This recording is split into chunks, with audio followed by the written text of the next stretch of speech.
അസ്സലാമു അലൈക്കും വറഹ്മത്തുള്ളാഹ്. അൽഹംദുലില്ലാ വസ്സലാത്തു വസ്സലാമു അലാ റസൂലില്ലാ വഅലാ ആലിഹി വസ്സഹ്ബിഹി അജ്മഈൻ.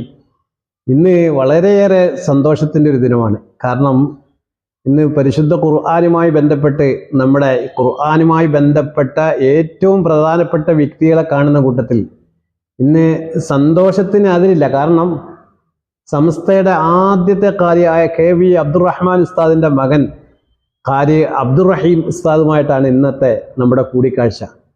കാരണം KV അബ്ദുറഹ്മാൻ ഉസ്താദിനെ കുറിച്ച് ഞാൻ ആദ്യമായി കേൾക്കുന്നത് സൗദിയിലെ മലയാളം ന്യൂസിൽ ഒരു അനുസ്മരണം വന്നപ്പോഴാണ് ഞാൻ എൻ്റെ ശ്രദ്ധയിൽപ്പെടുന്നത്.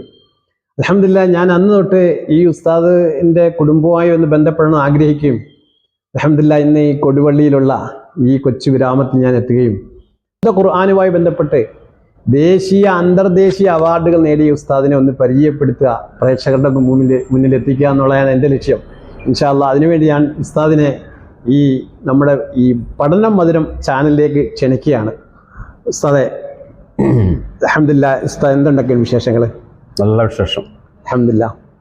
അപ്പം ഞാൻ വന്നതെന്ന് പറഞ്ഞാൽ ഈ ഉസ്താദിൻ്റെ ഈ പ്രത്യേകിച്ച് ഏകദേശം 200ഓളം നാട്ടിൽ നിന്നുള്ള കുട്ടികൾ വന്ന് പരിശുദ്ധ ഖുർആൻ പാരായണം പഠിക്കുന്ന ഒരു സ്ഥാപനം. ഞാൻ ഏകദേശം 2-3 വർഷം മുമ്പൂടെ ഒന്ന് വന്നെത്തി നോക്കിപ്പോയി. പക്ഷെ അന്ന് ഉസ്താദായിട്ട് കൂടുതൽ അടുത്തിട്ടൊന്നുമില്ല. അപ്പം അങ്ങനെ പരിചയപ്പെട്ട് ഞാൻ പോയതാണെങ്കിൽ തന്നെയും കൂടുതൽ അന്വേഷണത്തിന് വേണ്ടിയാണ് പ്രത്യേകിച്ച് അന്ന് ഈ ചാനൽ സംരംഭം ഒന്നും അന്ന് ഇല്ലായിരുന്നു. അപ്പം ഈ ചാനലിലൂടെ നമുക്ക് കുറേ കാര്യങ്ങൾ ഉസ്താദിൽ നിന്ന് അറിയാനുണ്ട്. അപ്പോൾ ഉസ്താദിന് കിട്ടിയിട്ടുള്ള ഈ ദേശീയ അന്തർദേശീയ അവാർഡുകൾ കിട്ടിയ കുറേ അവാർഡുകൾ ഞാൻ കാണുന്നുണ്ട് ഇവിടെ. അപ്പോൾ അതിനെ പറ്റിയൊക്കെ ഉസ്താദ് ഒന്ന് പരിചയപ്പെടുത്തിയ വലിയ ഉപകാരം. ഞാൻ ഖുർആൻ പാരായണ മേഖലയിൽ ശാഖ തൊട്ട് അന്താരാഷ്ട്ര വരെ നിറഞ്ഞിരുന്നൊരു കാലഘട്ടം ഉണ്ടായിരുന്നു. 1971 മുതൽ 90 വരെയും കേരളത്തിന് പുറത്തും അന്താരാഷ്ട്രയിലും ഒക്കെയായി നടന്ന ഒട്ടനവധി ഖുർആൻ പാരായണ മത്സരങ്ങളിൽ ഞാൻ പങ്കെടുത്തിട്ടുണ്ട്. 27 റാങ്കിൻ്റെ സർട്ടിഫിക്കറ്റുകളും ഞാൻ വാങ്ങിയിട്ടുണ്ട്. മാഷാ അല്ലാഹ്. അത്ര സർട്ടിഫിക്കറ്റ് വാങ്ങിയ കേരളത്തിൽ എൻ്റെ അറിവിലില്ല. തൊട്ട് പിറകിലുണ്ടായിരുന്നത് വേങ്ങരക്കാരൻ ഒരു EV കുഞ്ഞിൻകുട്ടി മൗലവി എന്ന് പറഞ്ഞ ആളായിരുന്നു. ശേഷമാണ് പിന്നീട് അത് വ്യാപകമായത്.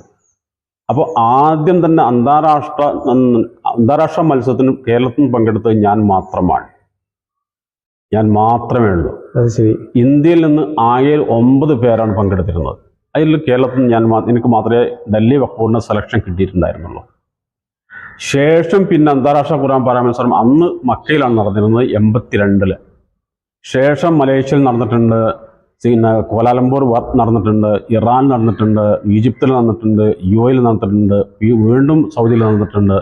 പിന്നീട് അതിങ്ങനെ വ്യാപിച്ചപ്പോൾ കേരളത്തിൽ നിന്ന് ഒരുപാട് കാര്യങ്ങളും ഹാഫിലിങ്ങളും ആ മേഖലയിലൂടെ സഞ്ചരിച്ചിട്ടുണ്ട്.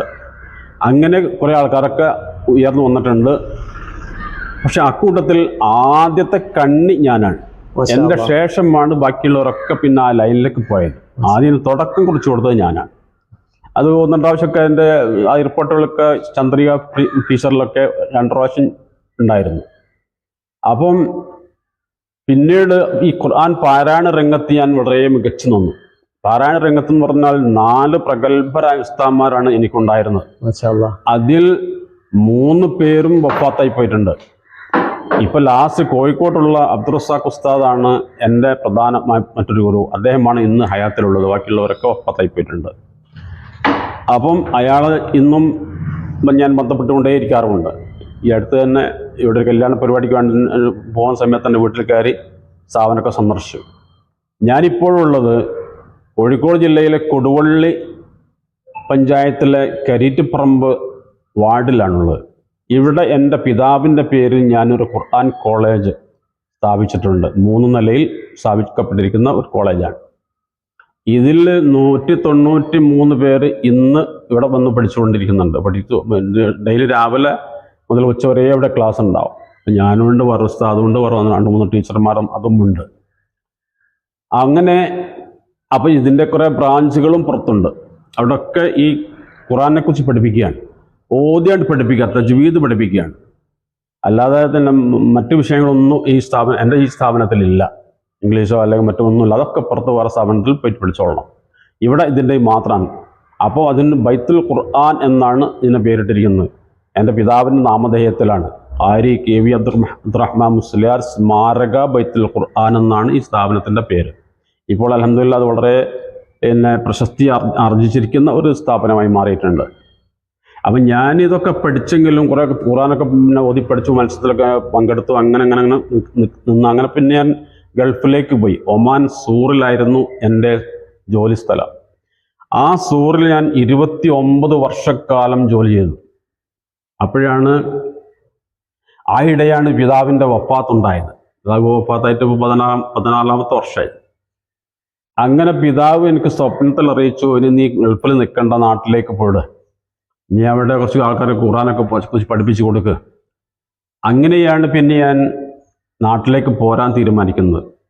ഞാൻ ഒരു ദിവസം എൻ്റെ ലീവിൽ നാട്ടിലേക്ക് വന്നു. നാട്ടിലേക്ക് വന്നപ്പോഴാണ് സമസ്തയുടെ അന്നത്തെ ട്രഷററായിരുന്ന പാറന്നൂർ ഇബ്രാഹിം മുസ്ലിയാർ എന്നെ വിളിപ്പിച്ചത്.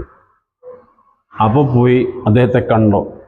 അപ്പം എന്നോട് പറഞ്ഞ് ഗൾഫ് വിടണം, ഈ ഭാഗത്തൊക്കെ ഖുർആൻ്റെ പതാക പിതാവിൻ്റെ കയ്യിലായിരുന്നു, പിതാവ് വഫാത്തായിപ്പോയി, ഇനി നമുക്ക് അത് പഠിപ്പിച്ചു കൊടുക്കാൻ ഇവിടെ ഒരാളുകൾ ആരെയും കാണുന്നില്ല, ആ കാര്യം ആ ഉത്തരവാദിത്വം ഏറ്റെടുക്കണം എന്നോട് പറഞ്ഞു. ഞാൻ വളരെ വിഷമിച്ചു. കാരണം ഈ മേഖലയിൽ കണ്ടിറങ്ങാന്ന് പറഞ്ഞാൽ എളുപ്പമാണ്, പക്ഷെ ഒരുപാട് കടമ്പകൾ കടക്കാനുണ്ട്, ഒരുപാട് അറിവുകൾ വിദ്യകൾ നമ്മൾ നേടാനുണ്ട്, പിന്നെ പലതുമുണ്ട്. അപ്പോൾ 29 വർഷത്തിൻ്റെ ഗൾഫി ജീവിതം കൊണ്ട് തന്നെ എൻ്റെ ഒരുപാട് ഇൽമുകൾ എന്നോട് മറന്നുപോയിട്ടുണ്ട്. അങ്ങനെ പിതാവ് രണ്ടാമത് സ്വപ്നം കാണിച്ചു. ആ സ്വപ്നത്തിൽ എന്നോട് പറഞ്ഞു ഉടനെ തന്നെ നാട്ടിലേക്ക് പോകണം, പോയിട്ട് കോഴിക്കോട് റസാഖ് ഉസ്താദിൽ നിന്ന് അല്പം കൂടി ഖുർആൻ പഠിക്കുകയും പിന്നെ കാര്യങ്ങളൊക്കെ മനസ്സിലാക്കുകയും സംശയങ്ങളൊക്കെ തീർക്കുകയും ചെയ്യണമെന്നാണ് ആ സ്വപ്നത്തിൽ എന്നെ അറിയിച്ചിരിക്കുന്നത്. അങ്ങനെ പിന്നെ ഞാൻ നാട്ടിലേക്ക് വന്നു. റസാഖ് ഉസ്താദോട് ഈ കഥ പറഞ്ഞപ്പോൾ റസാഖ് ഉസ്താദ് വളരെ സന്തോഷിച്ചു. അങ്ങനെ അവിടെ നിന്ന് എന്താക്കിയില്ല, പിന്നെ അദ്ദേഹത്തിൻ്റെ വീട്ടിൽ പോയി ഞാൻ എന്താക്കി, ഞാൻ ഖുർആൻ പാരായണം ചെയ്തു, ഖത്മ തീർത്തു. അദ്ദേഹം എനിക്ക് സനദ് തന്നു, വാപ്പിയും സനദ് തന്നിട്ടുണ്ട്. 2 തരീക്കിലൂടെയുള്ള 2 സനദ് എൻ്റെ കയ്യിലുണ്ട്. അങ്ങനെയാണ് ഒരു വിഷയം. അവിടെ നിന്ന് തുടങ്ങി. പിന്നീട് ഞാൻ ഗൾഫ് വിട്ടു. ഗൾഫ് വിടാൻ എൻ്റെ പള്ളി കുറച്ച് പഴയ പള്ളിയായിരുന്നു. അപ്പോൾ അത് പൊളിക്കാം എന്ന് തീരുമാനിച്ചു അറബി മക്കളുമൊക്കെ. അപ്പോൾ ഇത് ഒരു അനുഗ്രഹമായി മാറിയതാണ്. ഒരു ചരിത്രത്തിനുള്ളിൽ ഒരു വലിയ കറാമത്ത് പോലെയാണ് പുലർന്നത്. വാപ്പ പറഞ്ഞു നാട്ടിലേക്ക് പോകണോ. ഒരേ പള്ളിയിൽ ഞാൻ ഇമാമായി നിൽക്കുന്ന 29 കൊല്ലം. അവിടെയുള്ള എല്ലാ നാട്ടുകാരും എല്ലാ കുട്ടികളൊക്കെ ഞാൻ വളരെ ബന്ധമായിരുന്നു. അപ്പോൾ എങ്ങനെ ഇപ്പോൾ അവരോടൊക്കെ യാത്ര പറഞ്ഞ് പോവുക?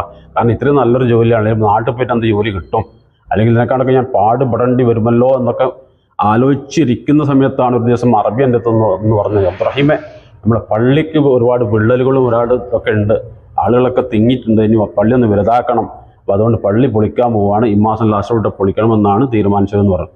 അപ്പോൾ എൻ്റെ മനസ്സിൽ വേഗം അൽഹംദുലില്ലാ എന്നാണ് ഞാൻ പറഞ്ഞത്. കാരണം ഏതായാലും ആരെയും വെറുപ്പിക്കാത്ത രൂപത്തിൽ എനിക്ക് അവിടെ നിന്ന് കൊണ്ട് പോരാലോ. അപ്പോൾ അതാണ് എൻ്റെ മനസ്സിലേക്ക് വന്നത്.